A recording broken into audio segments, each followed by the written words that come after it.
Ќе разговараме со мојата следна соговорничка, со Ана Битоњану од Детската амбасада Медјаши. Ана, добро утро. Добро утро.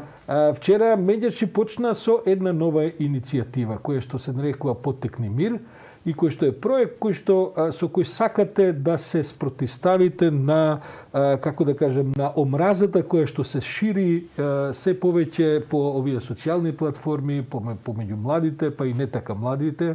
Поттикнати сте од тоа што, како што вчера изјавивте, вашите представници изјавија дека не успеавме да ги учиме новите генерации да не се мразат. Може ли малку повеќе за целата иницијатива, за целиот проект? Секако. Овој дел кој што се однесува на подобрување на меѓучовечките односи и омразата е секако еден голем дел од нашата нова кампања. Она што генерално не е потребно многу да си паметен, доволно е само да се осврнеме околу себе и да видиме дека состојбата со меѓучовечките односи ни со младите, ни со повозрастните, како што рековте, не е подобрена. Чак успеваме магично да наоѓаме нови начини на поделби и нови начини на некој начин да бидеме насилни или агресивни едни кон други.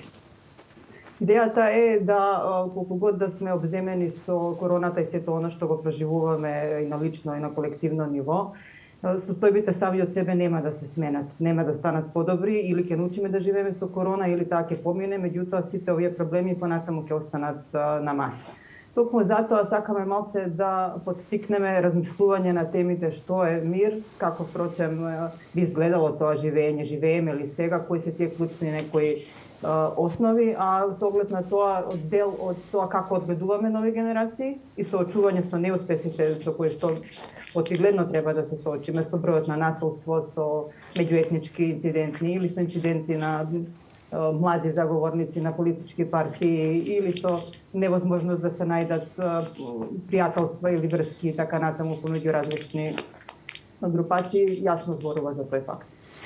Вчера слушав некаков прилог на еден меѓународен сервис во кој британските научници вчера излегува со податоци дека коронавирусот и оние што ја прележале, таа навистина непријатна болест, кај еден дел од нив се јавуваат трајни последици во смисла на анксиозности, фобии, нервози, стресот е многу голем, дури има податоци за потоа и посериозни, да кажам, ако вие не се доволно сериозни, како што се срчеви удари и мозочни удари, како последица од стресот.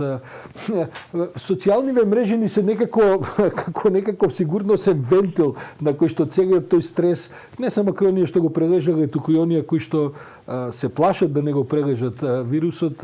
Навистина стана едно поле за хистерија, омраза, говор на омраза веќе е стандарден речник. Зошто се насочувате токму кон младите? Колку ќе трае проектот и дали тоа што го насочувате проектот на дигиталните мрежи, мислите дека ќе даде подобар резултат?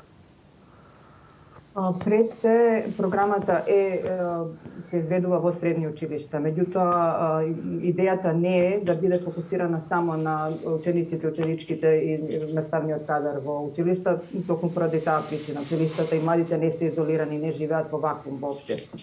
Она што се случува на социјалните мрежи е во најмала рака загрижувачки по многу аспекти. Тоа е како дадена дозвола да се може да се каже и никој не треба да одговара за било што. Под името дека е демократија и секој може да збори што најгрозни пораки на обвинувања, лажни обвинувања, омраза, поттикнување на се што не чини се одбива.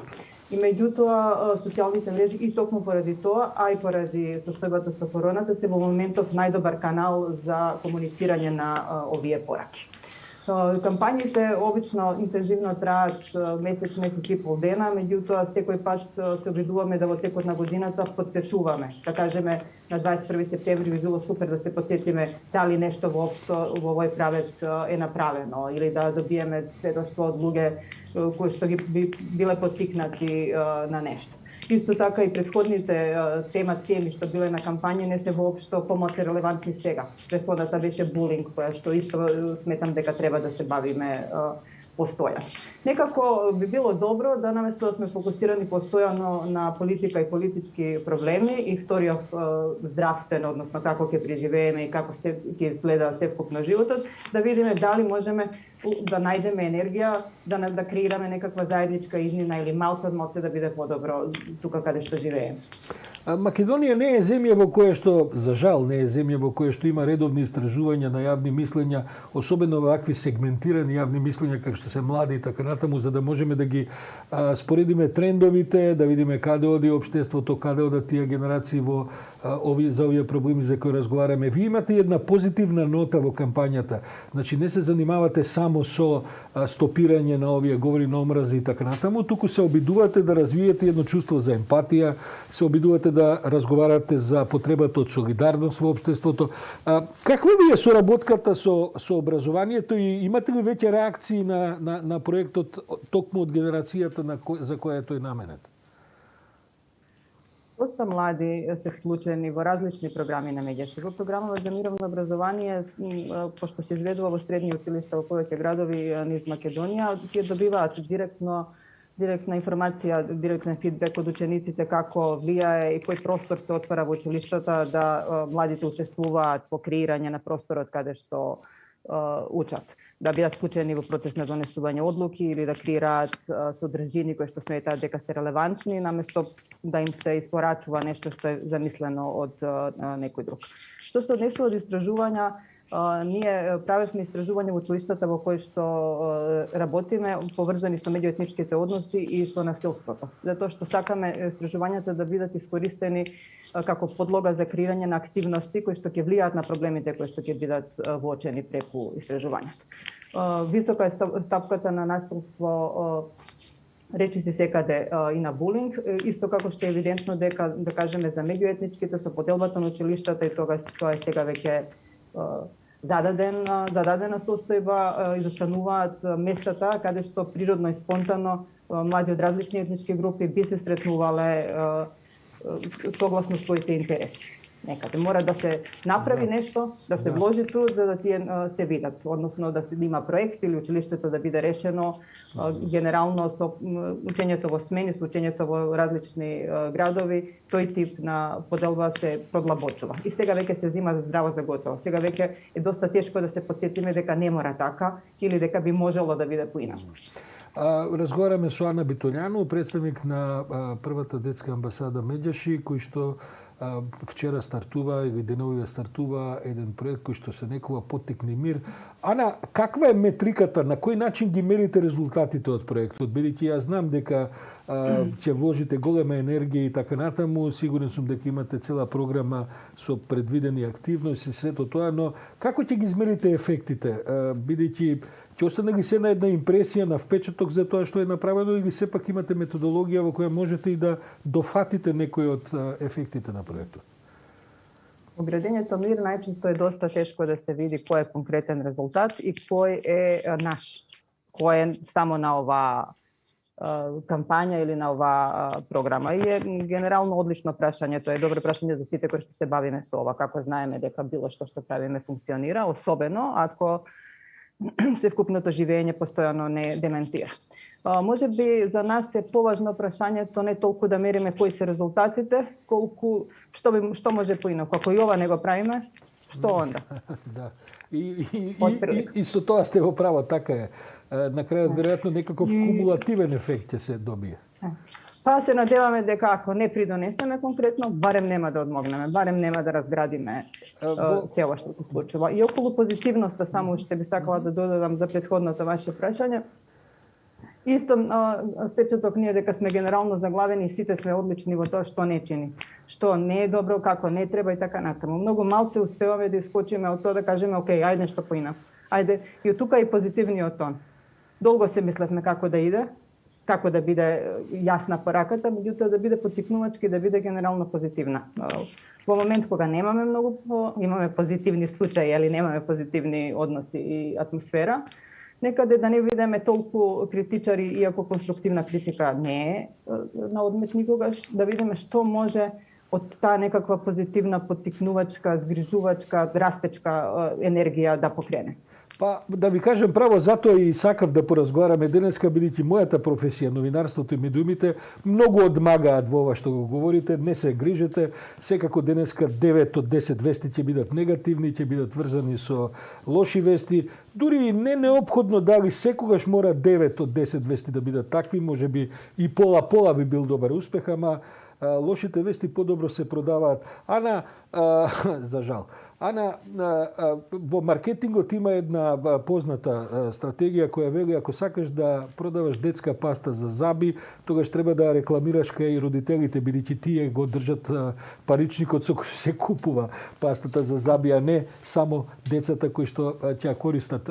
Имате ли активности кои се насочени и за родителите, бидејќи сепак разговараме и за доба на деца кои што се уште во еден процес на социјализација кај што семејството и родителите се важен фактор во тоа како тие се однесуваат потоа и на социјалните мрежи.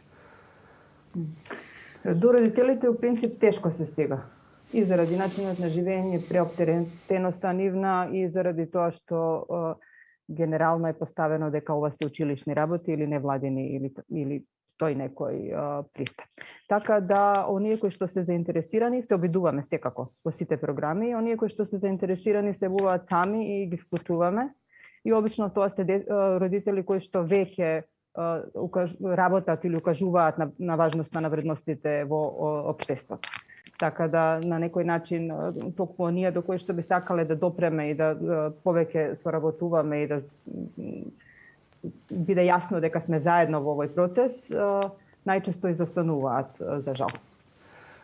Па добро, од ова се како што го разговараме, останува да се надеваме дека сепак некои од овие пораки, барем родителите кои ќе ги заспијат децата, седнуваат дури тогаш на социјалните мрежи и го продолжуваат она што можеби нивните деца го прават.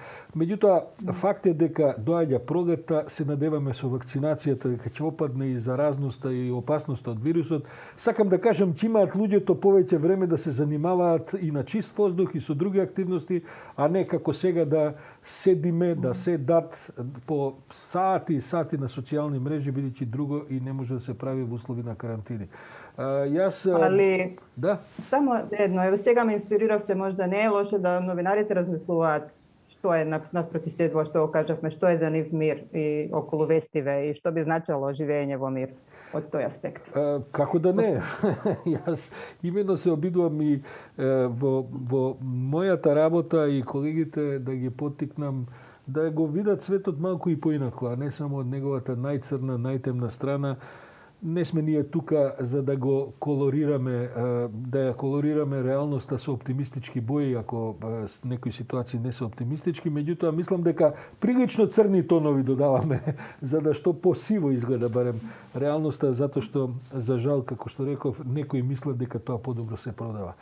Ана, јас ви благодарам и ви пожелувам добар успех со проектот, па да се чуеме во наредната прилика кога можеби ќе имате да споделите и некакви значени искуства од сите ваши активности. Ви благодарам за поканата и интерес.